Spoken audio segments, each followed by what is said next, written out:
हरि हरि गोविंद श्री हरि हरि गोविंद हरि हरि हरि गोविंद श्री हरि हरि गोविंद। निर्वेदस्तबकः शरणीकरणीयाङ्घ्रिं शश्वत्तापत्रयातुरैः सर्वनिर्वेदशमनीं समस्तजननीं नुमः। अणुपासिततावकाङ्घ्रिपद्मानि अपरामृश्च परावरस्तिदीनि जगदम्बवृतैव जीर्यतो मे समतीतानि हि जन्मनां शतानि। अपवर्गकथापतातिगानाम् अनुदासीन हृषीककिङ्कराणां दिवसा बहवो वृथैव याताः तव सानन्दमुपासनं विना नः।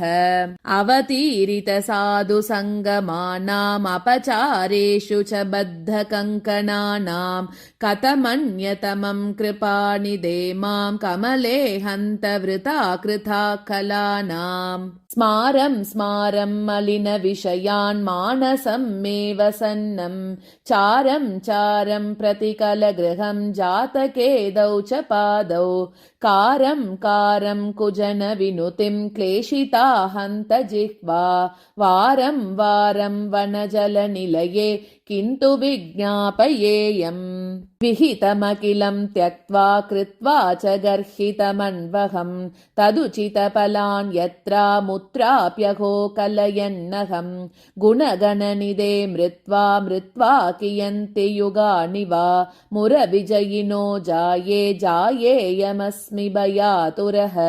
तृणत्याजं त्यक्त्वा त्रिजगति कलत्रादिविषयान् प्रणत्या ते दिव्या कति कति गतिं यान्ति कृतिनः।